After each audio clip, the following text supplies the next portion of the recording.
నమస్తే welcome to our channel. నేను anchor సిరి. ప్రస్తుతం మనతో పాటు ఉన్నారు ప్రముఖ ఆధ్యాత్మికవేత్త వాస్తు జ్యోతిష పండితులు కేఎస్ఆర్ గారు. గురుగారితో మాట్లాడతాం. గురుగారు నమస్కారం. నమస్తే అమ్మా.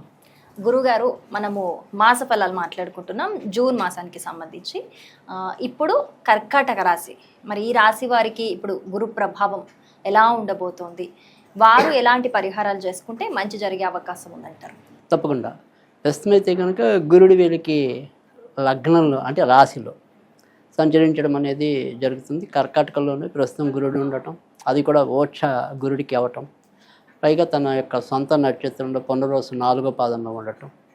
కనుక కర్కాటక రాశి వాళ్ళు ఎంత ఆందోళన చెందినప్పటికీ కూడా చివరికి వచ్చేప్పటికీ ఆందోళన నుంచి బయటపడతారు.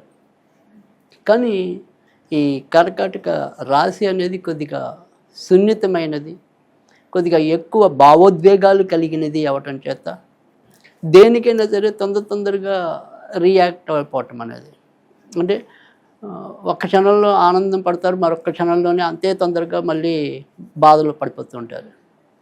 సో ఆ ఎమోషన్స్ అన్నీ ఒకే పద్ధతిలో ఉండవు.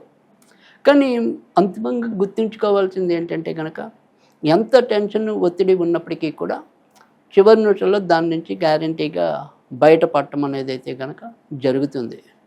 తర్వాత ముఖ్యమైనవి ఏవైనా సరే వ్యవహారాలు ఉంటాయి, అంటే ఒక ఉద్యోగం మారాలి అనుకున్నా, లేదా కొత్తగా ఇంక వేటికైనా అప్లై చేయాలి అన్నా, కొత్త కోర్సుల్లో వేటికైనా జాయిన్ కావాలన్నా సాధ్యమైనంత వరకు కూడా జూన్ మొదటి అర్ధభాగంలోపు, అంటే 15వ తారీఖు లోపు ఎంచుకుంటే మంచిది. ఆ లోపు అయితే కనుక ఇంకొద్దిగా ఎక్కువగా విజయం పొందడానికి అవకాశం ఉంటుంది. జూన్ 15 దాటిన తర్వాత వారికి ఇంకా ఖర్చులు పెరగటం అనేది ఉంటుంది. తర్వాత వాళ్ళు ఆశించినంత అభివృద్ధి రాకపోవటం కానీ, ఖచ్చితంగా దేని మీద అయితే నమ్మకం పెట్టుకుంటామో, అంటే గ్యారంటీగా నేను అది నాకు వస్తుంది ఆ జాబ్, లేదా ఆ ప్రాజెక్ట్ నా చేతిలో పడుతుంది, అలాంటివి ఏవైతే ఉంటాయో అక్కడ కొద్దిగా ఆకస్మిక నిరాశ ఎదురయ్యే అవకాశం అయితే ఉంది, అంటే సడన్ డిసప్పాయింట్మెంట్.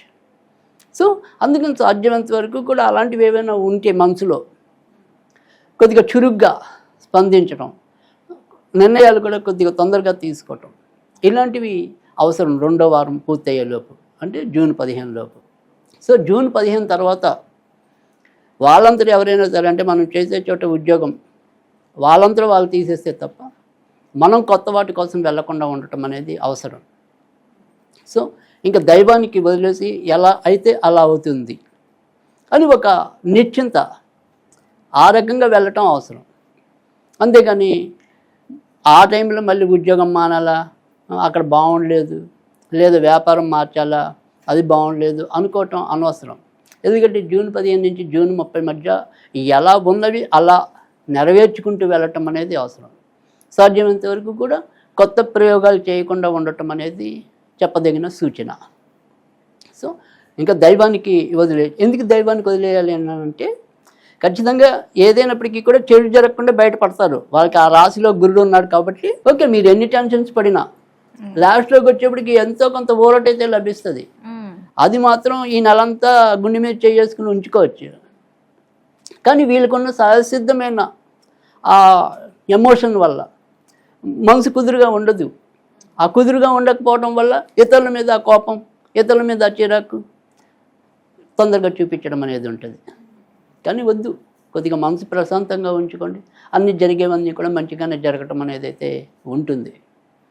ఇక ఇదే రాశిలో కొత్తగా ఎవరైనా సరే వివాహం కోసం చూస్తున్నట్టయితే కనుక ఖచ్చితంగా ఇప్పుడు 7వ స్థానం మీద గురుడి దృష్టి పడుతుంది కనుక ఖచ్చితంగా వివాహ విషయాల్లో కూడా సానుకూలత ఏర్పడటం అనేది అయితే కనుక ఉంటుంది. సో ఆ రకంగా మేలు జరగడానికి కూడా అవకాశాలు ఎక్కువ ఉన్నాయి. సో భార్యాభర్తల మధ్య చిన్న వాదోపవాదాలు, చర్చలు, చిరు కలతలు ఉన్నప్పటికీ కూడా మరీ చెప్పుకోదగిన ప్రమాదకరమైన ఇబ్బందులు అయితే ఏమీ లేవు. సో ఖచ్చితంగా పర్వాలేదు, మరీ బెంబేలు పడాల్సినంత అవసరం అయితే కనుక ఏమీ కనపట్టలేదు. ఇంకా కొత్తగా సంతానం కావాలి అనుకునే వాళ్ళకి జూన్ నెల అంతా కూడా అనుకూలమే. ప్రస్తుతం వీరి యొక్క సంతాన కారకుడు కూడా స్వక్షేత్రంలో ఉన్నాడు. ఆయన ఇంచుమించు జూన్ మధ్యకి వచ్చేప్పటికీ తర్వాత వృషభ రాశిలోకి రావటం అనేది ఉంటుంది. అయినప్పటికీ కూడా అప్పుడు కూడా లాభంలోనే ఉంటాడు కనుక ఖచ్చితంగా సంతానం పరంగా మాత్రం ఏదైనా సరే కావాలని కోరుకునే వాళ్ళు కర్కాటక రాశి వాళ్ళకి ప్రస్తుతం అనుకూలమైన స్థితి సాగుతోంది కనుక మంచిదే. సో ఇక ఆరోగ్య విషయంలో మాత్రం చిన్న చిన్న ఇబ్బందులు అయితే తలెత్తుతాయి. ముఖ్యంగా ఎలర్జీ ఆ టైపు కానీ సాధారణంగా ఈ శీతలం మీద అంటే అతి చలి వల్ల వచ్చే ఇబ్బందులు కానీ ఎక్కువ రావడానికి అయితే కనుక అవకాశం ఉంటుంది. ప్రమాదకరమైన స్థాయి అనారోగ్యాలు అయితే ఏమీ లేవు. మరి వీరు ఎలాంటి పరిహారాలు చేసుకుంటే మంచి ఫలితాలు ఉంటాయంట? ఈ నెలంతా కూడా వీళ్ళు సాధ్యమైనంత వరకు కూడా సుబ్రహ్మణ్య స్వామికి సంబంధించిన పూజలు చేసుకున్నట్టయితే కనుక మరిన్ని మంచి ఫలితాలు రావడానికి ఉంటాయి. ఒకవేళ పూజలు లాంటివి ఏమైనా సరే చేసుకోలేకపోతే కనుక గోల్డెన్ క్లౌడ్స్ అనేది వీలైనంతసార్లు చదువుకున్నట్టయితే కనుక మంచి ఫలితాలు రావడానికి కూడా ఆస్కారం ఉంటుంది. చాలా చక్కగా వివరించారు. ధన్యవాదాలు గురుగారు.